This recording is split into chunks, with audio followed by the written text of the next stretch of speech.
যা মারাত্মক গরম পড়েছে গো, আবার এই কদিন ধরে এসি ছাড়া একদম থাকা যাচ্ছে না। তো যাই হোক, এসিটা চালিয়ে নিয়েছি আর সোনামাকে খাওয়ানো হয়ে গেছে। আর এখন ঘড়িতে বাজে হলো 1:24 বাজে। সোনামাকে খাইয়ে নিয়েছি, আর এটা ওরই মাজা। এত গলা শুকিয়ে যাচ্ছে, ভাবলাম এটাই খেয়ে নিই, পরে ওকে কিনে দেবো। তো যাই হোক, চলো এটা খেতে খেতে আমি একটুখানি পোস্টটা করে নিই, তারপরে আবার তোমাদের সাথে কথা হচ্ছে পরে। ওকে, টাটা। তো ফাইনালি দুপুরবেলা খাওয়া দাওয়া কমপ্লিট করে একদম রেডি শেডি হয়ে বেরিয়ে পড়বো। কোথায় যাচ্ছি গেস করো? কোথায় যাচ্ছি? আজকের হলো সানডে, যাচ্ছি হচ্ছে মিমিদের বাড়িতে। ওখানে হচ্ছে আছে আমাদের ভিডিও শ্যুট। তো সঙ্গে থাকো আর পুরোটা দেখতে থাকো, একদম কিন্তু স্কিপ করবে না। তো চলো দেরি না করে চটপট যাওয়া যাক। আর এইটুখানি টাইম যে ভিডিও শ্যুট করতে এসেছিলাম, তাতেই আমার ঘেমে নিয়ে একেকার হয়ে গেছে।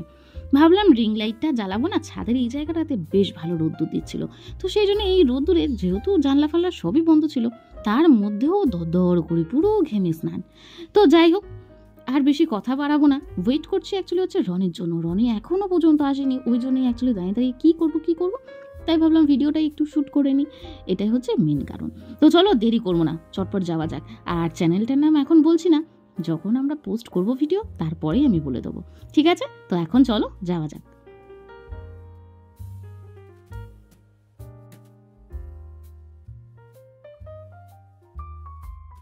অনেকটাই লেট হয়ে গেছে গো, এসে আবার বেরোনোর আছে, একটা প্রোগ্রাম আছে আজকে,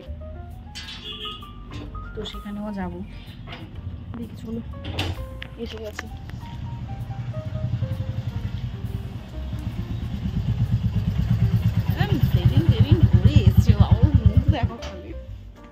বাবুর মুখ কিরকম লাগছে, একটা বিচ্ছিরি, বিশ্বাস করো। পুরো কেন এরকম ন্যাড়া হও, কি বিচ্ছিরি লাগছে দেখো। তো এখন আমরা চলে এসেছি কেকের দোকানে, সুগার অ্যান্ড স্পাইস।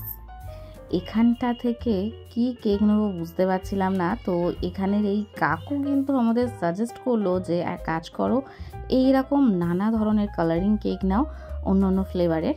এটাতে দেখতেও সুন্দর লাগবে আর খেতেও ভালো লাগবে। একই রকম কেক খেতে খুব একটা বেশি ভালো লাগবে না। অ্যাকচুয়ালি ভাবছি এটাই, যে কেক খাবো কেন, এত কেক খাবো কেন, এটাই তো বলছি। ওয়েট। অ্যাকচুয়ালি আজকের আমাদের চ্যালেঞ্জিং ভিডিও হচ্ছে কে কত তাড়াতাড়ি না, এটা ছিল যে 5 মিনিটের মধ্যে 5 মিনিটের মধ্যে সব কটা কেক ফিনিশ করতে হবে। একজনের ছিল যে 7খানা করে কেক, ঠিক আছে? সব কিছু দেখাবো, সব কিছু বলবো, বাট এখানে কিন্তু আমাদের চ্যালেঞ্জিং ভিডিওটা দেখাবো না। সেটার জন্য আমাদের চ্যানেলটাকে সাবস্ক্রাইব করতে হবে। চ্যানেলটা এখনও পর্যন্ত ওপেন করা হয়নি, তো ওপেন হোক, তারপরে সব কিছু ডিটেলসে তোমাদের বলে দেবো। তো যাই হোক, আপাতত বুঝতে পারছো আমরা কী কেক নিয়ে নিয়েছি। মিমিকে আমি একটা আবার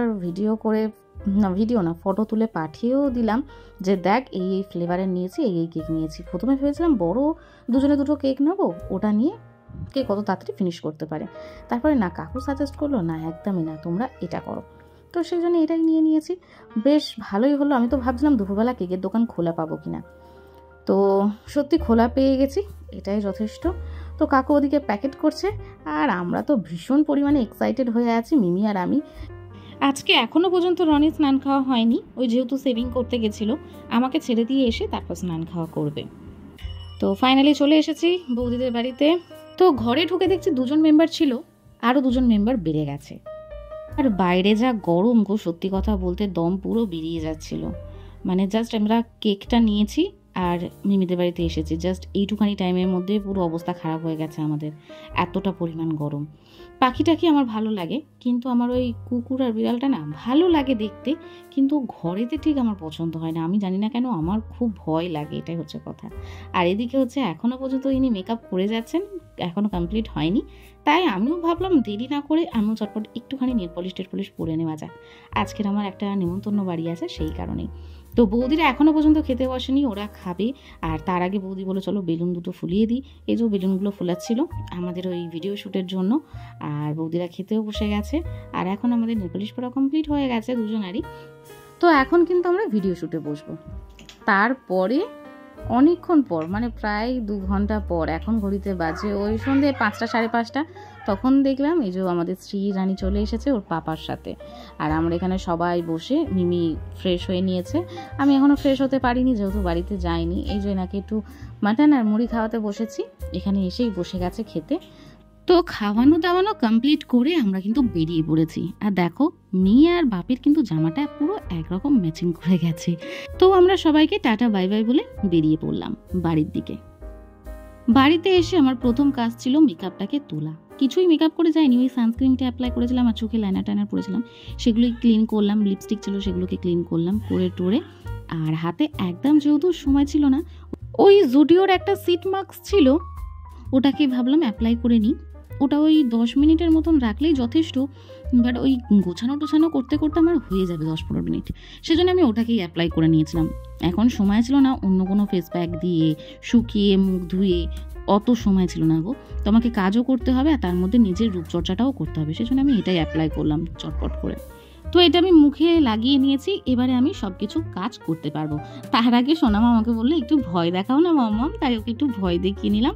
এবারে চলো কানের টানের খুলবো, জুয়েলারিগুলো পরবো, আর সব থেকে আগে যেটা করবো সেটা হচ্ছে মামামকে জল খাওয়াবো। অনেকক্ষণ জল খাওয়ানো হয়নি, আর এই গরমেতে কোনো কাজ হাত দিতে ইচ্ছা করছে না, সেজন্য এসিটা আগে চালিয়ে নিলাম।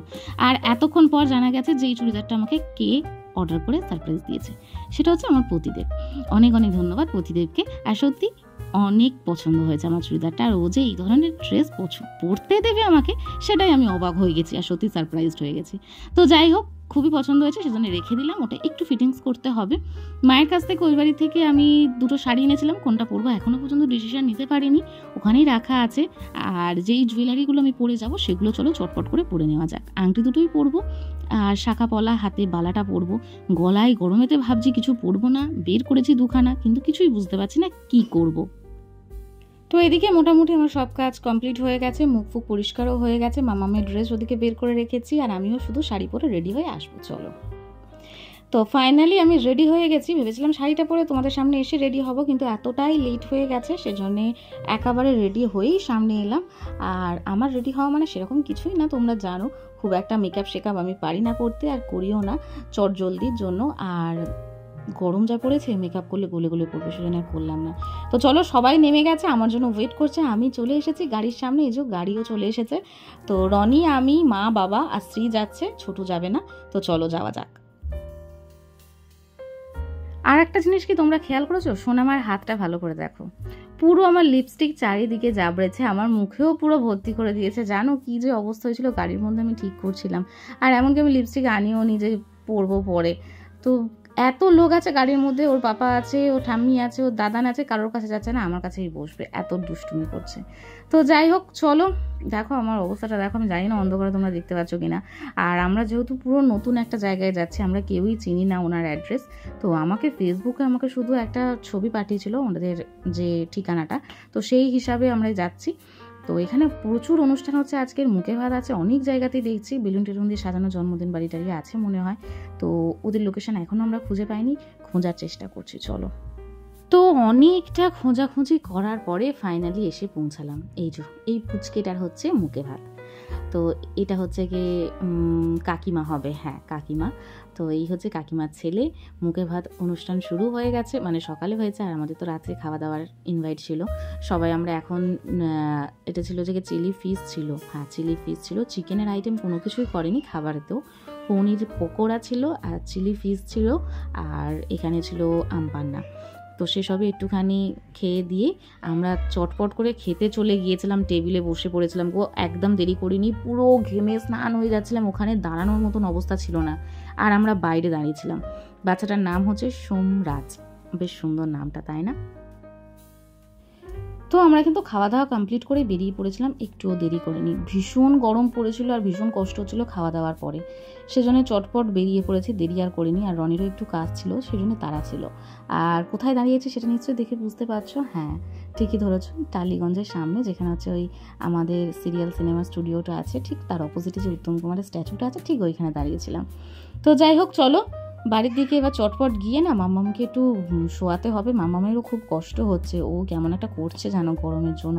যতই এসি থাকুক গাড়িতে, তাও যেন এই খাওয়ার পর না একটা ভীষণ পরিমাণে কষ্ট হচ্ছে। আর রিচ খাবার না এই গরমে তো একদমই খাওয়া উচিত না, সত্যি কথা বলতে ভীষণ কষ্ট হচ্ছে সবার।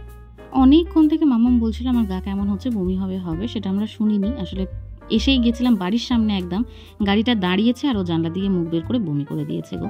সে যাচ্ছে তাই অবস্থা হলো। আর গেছিলাম এত সুন্দরভাবে সাজুগুজু করে, আর এখন এসেছি দেখো একটা কাজের মাসির মতন লাগছে পুরো। যাই হোক চলো চেঞ্জ করে নিই, তারপর তোমাদের সাথে কথা হচ্ছে।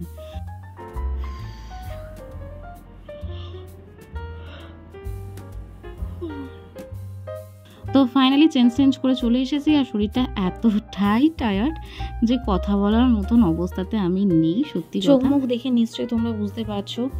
বাট আমি বিছানায় শুলে এখন মনে হচ্ছে পুরো শেষ একদম। কিন্তু তারপরেও আমাকে এখন এডিটিং করতে হবে, কালকের জন্য ভিডিওটা রেডি করতে হবে। তো চলো এডিটিংয়ে বসবো, বাট জানি না কতটা কী করতে পারবো। ঘুম পেলে শুয়ে পড়বো আমি, আর আজকে সত্যি একদমই পারছি না। তো তার আগে চলো ভিডিওটা আমি এখানেই শেষ করছি।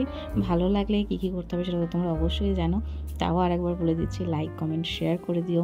আর যারা আমার চ্যানেলে নতুন দেখছো ভিডিওটা, তারা প্লিজ চ্যানেলটাকে সাবস্ক্রাইব করে নিও এই ধরনের ভিডিও দেখার জন্য। তো সবাই সুস্থ থেকো, ভালো থেকো। নেক্সট ভিডিও নিয়ে খুব শীঘ্রই দেখা হচ্ছে। এখনের মতন tata, bye bye, good night.